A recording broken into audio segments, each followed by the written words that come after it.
Hey, I know that's better. There was a song leader at a different church, and let's just say he had to go to the bathroom, and he did not realize that his was not on mute. I'll leave it at that. Okay, anyway, so right, there's no service after this. We're going to go to Frank and Linda's. Hopefully you can all join us to walk, and fingers crossed, right? Right now it's sunny. It's going to stay that way because why not? Also, I would be remiss if I didn't mention next Saturday is the cleanup day. I've been asked to request that people sign up if they have not already. There's nothing more fun than cleaning. So next Saturday, 10 to 1, Michelle promises a good time for all. Yes. I'm not even sure it will take that long. What? I'm not even sure it will take that long. It will not take that long. Okay, well, hopefully. All right, anyway, let's get on. Paul says that in Romans 1:16, one of the greatest verses, and you don't even need to know the context for this. He just says, "For I am not ashamed of the gospel, for it is the power of God to offer salvation to everyone who believes, first to the Jew, then to the Gentile." That word, ashamed, there are certain things in our lives that we are ashamed of. Now, certainly the gospel should not ever be one of them. But, let's be honest, whether we're older, younger, male, female, we've done things in our lives that we should not have done. And yes, sometimes we want to let bygones be bygones. I get that, but we also have to be careful not to make the same mistake twice if we can help it. Which is why I want to talk briefly today about something that David had to deal with in 2 Samuel 8, 1 through 6, a brief hiatus from the pastoral epistles. We'll talk about this today, and then I'll discuss Hannah and Samuel next Sunday for Mother's Day. It is Mother's Day, if you were wondering, a week from today. But we do things in our lives that we're not happy about, which is why it's so important to draw a line of separation, hence today's title. We make mistakes. What we don't want to do is repeat them. Now, there are certain things in our lives that, quite frankly, we need to kill. We need to kill certain things in our lives because what happens if we don't? They will kill us. If you've ever lived in Minnesota, there are 1,000,001 mosquitoes during the spring and summer. If you don't go out with mosquito repellent, they're going to end up multiplying, and that's the last thing you want. Two words that are very ugly are kill and die. Kill and die. They're ugly words, except when they're not. We need to kill certain things in our lives. If you've ever been a leader, if you've ever led anything, if you've ever been a parent, you are a leader. You've engaged in leadership. And every single person will tell you, who's ever done this, knows that sometimes if you lead anything or anyone, you have to make difficult decisions. Decisions which will not be popular necessarily, but they're still the right decisions nonetheless. It's hard. We don't want to be wrong. And some of us just don't like challenging ourselves. And one thing I always want to do is challenge not only you as the congregation, but myself and my family as well. King David had to make a ton of decisions. God established a throne for him. And let's be honest, David was a man after God's own heart, but did he bat 1,000? No, there was that whole Bathsheba mess, right? He didn't bat 1,000. None of us are going to do so. But I will give David credit. He made decisions, and he didn't look back. Now, sometimes, looking at more recent history, there have been a few decisions made that really could have gone the other way. Let me give you a few examples. Back in 1962, there was a certain rock band that auditioned in London at Decca Records. And they were this four-piece group, and they did their audition, and the people said, well, you guys sound okay, but you're not the sound we're looking for. So why don't you just go on and leave? Well, over 2 billion album sales later, I'd say the foursome from Liverpool did quite well for themselves. Of course, this is one of Jerry's favorite, the Beatles. That was a decision Decca Records probably would like to have back. More recently, 1977, senior executives at 20th Century Fox signed over the rights to all product merchandising for any and all films of this obscure, previously unheard of series in exchange for a relatively paltry sum of $20,000. 41 years later, and over $3 billion of combined revenue, Star Wars creator George Lucas can afford a meal or two on his own. He continues to reap the benefits of the most lucrative deal ever struck between an individual and corporate studio in entertainment history. I'd say the force is with him. In 1876, Western Union, senior executives at Western Union, you see, they had this monopoly at the time of this incredibly advanced communications technology called the telegraph. Now, the president, a guy by the name of William Orton, he was offered a patent on a new invention for $100,000. What was his response? He said, quote, "After careful consideration of your invention, while it is a very interesting novelty, we have come to the conclusion that it has no commercial possibilities. I mean, what use could this company make of an electrical toy?" 2 years later, quite literally, the telephone was ringing off the hook. Now, I must say, anyone under, say, the age of 38, this is a telephone. You see these little buttons? You could actually make calls by pressing those buttons. And this strange-looking alien life form, anyone know what that is? Yeah, some sort of cord, right? Thank you. I'm the youngest person here, he knows. It's amazing. Our kids have never lived in a house with a home phone. I'm sure yours haven't either. It's just fascinating. But anyway, yes, bad choices all around. Now, I wouldn't say any of those wrong decisions were deadly. I wouldn't say the consequences were as grave as some of the ones I'm going to talk about today. Because sometimes the wrong decisions, or even hesitating to make any decision at all, really is a prelude to something more tragic. Now, here's my point. How many people know the following names? Shammua, Shaphat, Igal, Palti, Gadil, Gadi, Amil, Sethor, Nabai, and Gil. Yeah, everybody knows them, right? Just rolls off the tongue. Okay, how many know these following two names?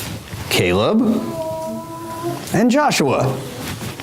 Now we're speaking your language, right? Excuse me. When the Lord commanded Moses to send a representative from each of the 12 Israeli tribes to spy on the land of Canaan, I just named 10 of them, which I will not name again because it's too difficult. But Moses did what he was asked to do. The question is, did those 12 guys do what they were asked to do? Well, yes. No, not really. They explored the land, and they actually found that it was fruitful. But along the way, they encountered these three sons of this huge giant named, anyone? Anak, not Goliath. Anak. So there were these three really big guys. They were huge. But it's all that the spies saw. They didn't see the great land. They saw three people. Now, they were big. They were gigantic. But there were only three of them. And this is what they saw. So I'm trying to get it in their heads. Let's determine whether or not we can invade this land. Oh, by the way, that was promised by God. So here's how they reported their findings. This is Numbers 13, 28 through 33. I'm reading from the New International Version. But the people who live there are powerful, and the cities are fortified and very large. We even saw descendants of Anak there. The Amalekites live in the Negev. The Hittites, Jebusites, and Amorites live in the hill country. And the Canaanites live near the sea and along the Jordan. Then Caleb silenced the people before Moses and said, "We should go up and take possession of the land, for we can certainly do it." Oh, I love that comment by Caleb. But the men who had gone up with him said, "We can't attack those people. They're stronger than we are." And they spread among the Israelites a bad report about the land that they had explored. They said, "The land we explored devours those living in it. All the people we saw there are of great size. We saw the Nephilim there. The descendants of Anak came from the Nephilim. We seemed like grasshoppers in our own eyes, and we looked the same to them." Wow. They had a decision, and they fixed their eyes on what? They fixed their eyes not on what could have been done, but what couldn't. They fixed their eyes on the problem rather than the solution. There were 3 giants, probably about 1 million Israelites at the time, which could have taken care of business. But because of 3 little problems, well, they weren't little, they were big. But all things considered, it was a relatively small problem. And because of that, Israel had to go in the wilderness for another 40 years, and more than 1 million people died because of this. Now, 40 years later, as I kind of alluded to earlier, Caleb, who, by the way, was 80 years old at the time, according to Judges 1:20, he went and took care of the giants on a mountain. Isn't that fun to kind of picture that? He's an 80-year-old man slaying giants. Just saying. Anything is possible, right? But because this problem festered, because they did not handle these giants when they should have handled it, the giants multiplied. Do you not understand what I'm saying? Any problem that you have right now, that I have, that we have, if we don't deal with it while we can, when we can, our problems will proliferate like cell phone usage among teens. Deal with it while you can, when you can. How many soldiers had to die unnecessarily? It's tragic. Inaction has consequences. Refusal to deal with your problem when you can has consequences, and it pays a humongous price. At least that's what it results in. Now, that was an example from earlier in the Old Testament. I want to talk real quick about David. Again, David had to deal with some issues himself, didn't he? Now, he discovered making decisions sometimes would not go the way he wanted to, and he discovered this often the hard way. So we all know about David. I'm not going to give you a complete biographical sketch. We know that he was the second king of Israel. Who was first? Saul, King Saul. Now remember, Samuel, he was the prophet at the time, and the people kept saying, "Hey, we want a king." And he said, "I don't think that's a good idea." He said, "Well, we want a king anyway." And he's like, "Fine." So God said, "You know what? Give them what they ask, and we'll give them King Saul, and we'll see what they really think of that." So it didn't go well with Saul, and then David took over, and then Solomon. At the end of 1 Samuel, Saul died. Now remember, King Saul, what was his relationship like with David?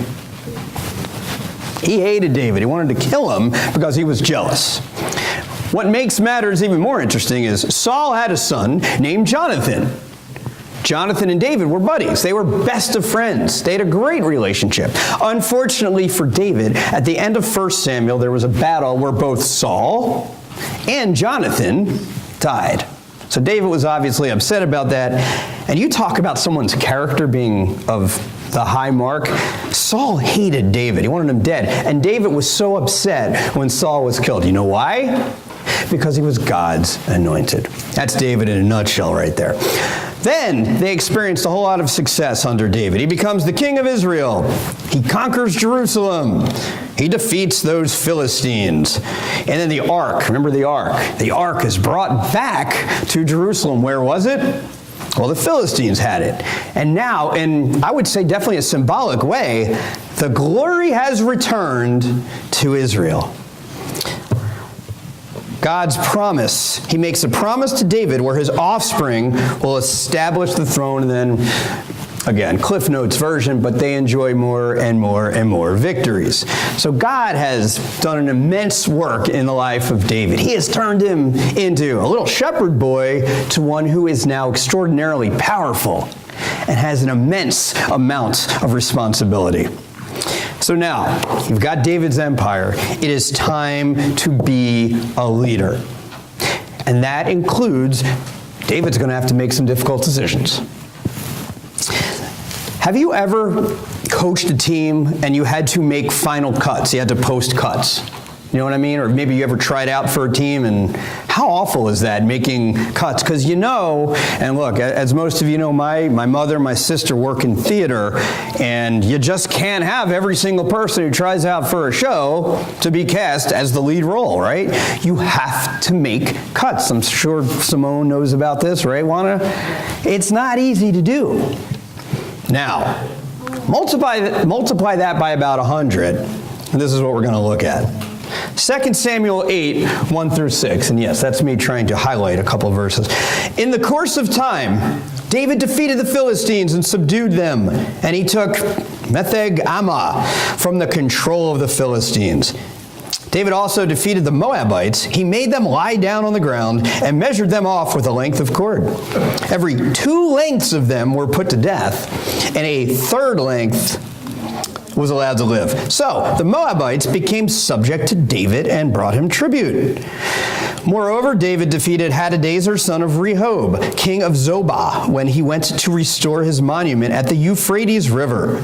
David captured 1,000 of his chariots, 7,000 charioteers, and 20,000 foot soldiers. He hamstrung all but 100 of the chariot horses. When the Arameans of Damascus came to help Hadadezer, king of Zobah, David struck down 22,000 of them. Wow. He put garrisons in the Aramean kingdom of Damascus, and the Arameans became subject to him and brought tribute.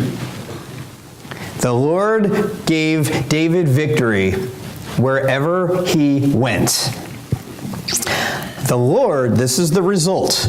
The Lord gave David victory wherever he went.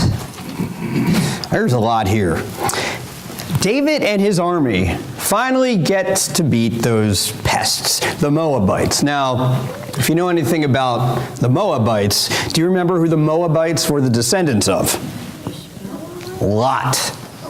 One awful, awful night, Lot, and we won't get into it too much. Let's say he had a little bit too much to drink, and he had some relations with his daughters, and they both gave birth because of this, and one was the Moabite people, and the other were the Ammonites. So, not a people that we spoke very highly of, at least in biblical times. Now, what's ironic is, David was actually related to the Moabite clan through Ruth. Remember Ruth? Ruth married a guy named Boaz. Ruth was from the Moabite clan, by the way. They had a child named Obed. Obed had a child named Jesse. Jesse had a boy named David. There you go. Funny how that works. Cause and effect. We see cause and effect in 2 and 6 in those verses there. David's actions led to the gift of God. Cause and effect is a very simple concept. If it rains outside, the ground is going to get wet. That's cause and effect. If you drink and drive, alcoholically that is, you will put other people on the roads in trouble. Cause and effect. If you refuse to wear deodorant, you will not be very pleasant to be around. Cause and effect. If you surrender your will, if you turn your life over to the care of God, you will reap the benefits because you will not be saved until you do this. And more germane to the topic, if you remove the toxicity in your life, I'm talking people, places, things, you name it, anything that impregnates your system with poison, you remove that, or at least try to, God will grant you victory. It might not happen instantaneously, but eventually he will grant us victory if we do that. But this is really brutal. If you look at some of these sentences here, 2/3 have to be put to death. David is put in this incredible position of power. He decides who lives and he decides who dies. Can you imagine doing this?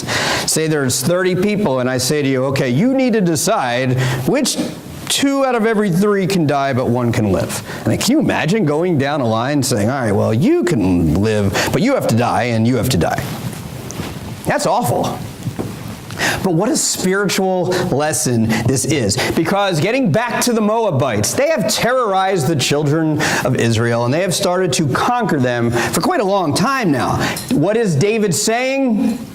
If I don't kill the Moabites now while I can, they're going to kill me. And you know what? When that's a choice, is that really a choice at all? That is no longer a choice.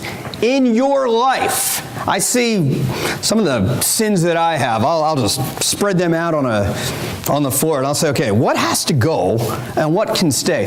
What people in your life have to go? And I don't mean you need to go hurt them physically. I mean, who can you be without? What can you be without? What part of your life needs to go? You cannot have all these things in your life anymore because, as we've talked about the last 3 weeks, justification, sanctification, glorification. The holiness process requires you to get rid of those things in your life that are going to end up killing you. Whew. This is not a messed up slide, by the way. This is a line. I will refer to this, as I have heard someone else, to be fair, refer to this as a line of separation. How do we decide what stays and what goes? What does Paul say in Ephesians 6:17? Take the helmet of salvation and the sword of the Spirit. What's the sword of the Spirit? The Word of God. We use this sword. We use the Word to slay the dragon, to draw that line of separation. I look at something like this. It's like, okay, what? And again, I know we're all Christians here and we don't have the same sins as the rest of the world. I'm kidding. Of course we do. We look, drugs, alcohol, pornography, you name it, profanity, a bad attitude, covetousness, that itch for more. Get that on top of that line and throw it in to the blazing furnace. And I know we're never going to be perfect. Gossip, covetousness.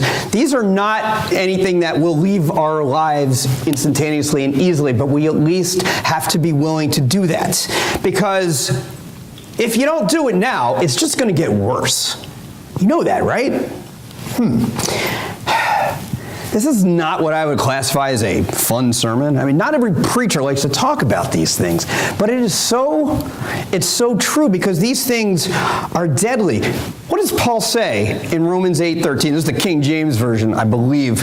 He says there's just certain things you have to mortify, right? Things that will, if you live according to the flesh, you shall die. But if by the Spirit you mortify the deeds of the flesh, you shall live.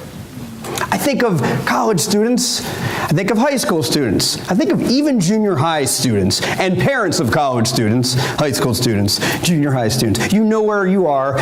What happens when these kids are out of our, and Michelle and I know this too, when they're out of our view, man, we have to rely on God. And we have to have the attitude that I've got to kill it now before it kills me. Mortify it. That's the mindset. The world is a scary and crazy place. What can we do? At least in our roles as parents, as role models, as Christians. How can we help these Christians, I should say, that are living in our very homes, grow up in a society that is very, I'd say, violent to us in some ways? And Christians, by the way, we're not immune to this either. A friend of mine is, I don't know if he's an elder, but he's got a lot of responsibility, I'll say, at a church. He's a leader. And he told me, not too long ago, probably about a few weeks ago, some other church leaders at this particular church, this congregation, went out and took some 21-year-olds who were of the legal age to drink alcohol, But they took it a little too far. I won't get into all the details, but let's just say there was some crazy dancing and drinking, and people were just acting like goofballs, right? So it's not bad enough that a church sponsored this stuff. They filmed it and posted it on Facebook. How stupid can you be? And even if you didn't film it and post it on Facebook, you know who sees all this, right? God has a social media account that we can't even touch, right? How in the world, I know I'm getting fired up here, but you're Christians and you're acting like this. That has to go. You will look, sin is nothing more than an affront to God. And it has consequences. What are the results? Well, it results in our alienation from Him. We are cut off from God. And if we truly are created in His image, guess what? We have the capability of knowing Him. We just have to make the right decisions. We are not perfect, but His moral perfection knows no boundaries whatsoever. Think about the people in the Bible who saw God's glory and were scared to death. I think of Moses, Job, Ezekiel, John, even Saul of Tarsus before he was Paul, Isaiah. Why were they scared to death? Because they were overwhelmed by the awareness of their own sin. Remember Isaiah in 6, "Here I am, send me." But before that he says, "Woe is me, I am ruined." He's a man of unclean lips, as we all are. I was reading a book by a guy named John Stott, and I just want to give you a quick quote. He says, "We are only dimly aware of how pure and brilliant the glory of Almighty God must be. However, we know enough to realize that we could never approach such a God while still in our sins. A great chasm yawns between the Son and His holiness and us in our sin." Wow. So what do we do? How do we apply this? Well, as we know, the weather is turning in our favor. It's good. Some of you, and I'm saying you, not us, like to do yard work. We got to get rid of some of these weeds, don't we? When you have weeds in your garden, what do? You just let them, just leave them alone? Sadly, some people do. A weed is nothing more than a wild plant growing, where this is actually a definition, where it is not wanted and in competition with cultivated plants. That's right. There are certain plants that cannot coexist with the weeds in your garden. And there are certain things that cannot coexist in our lives. Sometimes this is a tough decision. But it's one that we have to make. You have to make decisions. There were two men who lived in a small village, and they had this awful dispute. So they brought it to the town sage, the wise sage, I guess. And the first person came in and told his side of the story. And the wise sage said, "You are absolutely right." So then he left. And then the second guy comes the day later, tells his completely different side of the story. And what does the sage tell him? "You are absolutely right." So then he leaves. So the sage's wife sees all this and says to him, "What's wrong with you? You just told two people with two completely different stories that they're both absolutely right." How did he respond to her? She said, "Honey, you are absolutely right." The point is this: if you do not make a decision, guess what? It will be made for you. In some capacity, someone will make that decision for you if you just stand and let it fester. Life is full of difficult decisions. It was not meant to be an easy ride. Don't fear challenging yourselves, and don't fear being wrong. I just mentioned David. David missed the mark more than once. He was a man after God's own heart, and none of you, myself included, of course, is even remotely close to being perfect. Don't fear being wrong. We're about to land the plane here, but I do need to mention, a few weeks ago, I talked about the dangers of coexistence. And what I meant by that, now that I've had a few weeks to reflect, is, we need to choose wisely. And what I mean by that is, what will kill you? This is a question I want you to ask yourself when you leave. What will kill me? Maybe not literally, but at least morally. What will kill me if I don't kill it first? What will kill me if I don't kill it first? We live for God. We do. We don't live for ourselves. You gave up that right once you became baptized. Sure, we're still going to sin. We are not perfect. But hopefully we get to the point where we absolutely hate our sin.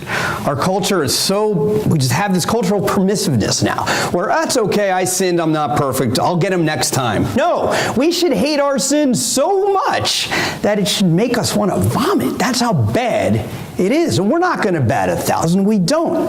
But we have to make a conscious decision to purge the venomous and debilitating parasites in our lives. Because when we are in heaven, guess what's not coming with us? All of those bad characteristics. It's not allowed in God's presence. That's why they need to be removed, courtesy of the line of separation. You need to deal with the problem now, not tomorrow. Don't say, there's a lot of TV on tonight, and, I haven't watched the news in a while. I need to do that, and then I'll deal with my problem tomorrow on the way to work. No. Deal with it now while you can, while it's still there. You don't want to get to a part where, wow, it's too late. I should have dealt with that problem when I could have. Kill and die are ugly words, except when they're not. And we know that weeds are choking out our spirit. Now, we do have some good deeds, but the bad weeds overtake those too much. And these are weeds that affect your spouse, that affect your students, that affect your teachers, that affect your children, that affect your children's children, that affect your grandparents, and that affect your brothers and sisters in Christ. We all have big problems, no doubt about it. But if you are not saved, if you have not yet been baptized, I hate to tell you, but that's the biggest problem of them all. If you have been saved, if you know the Lord, consider yourself lucky, because we know the Lord and we have made things right. Even though we continue to do things wrong, we have made things right with God. If you haven't been baptized yet, if there's something this church can do for you today to help you become a Christian, you still have a chance to make right a wrong. And with that, we will stand and sing.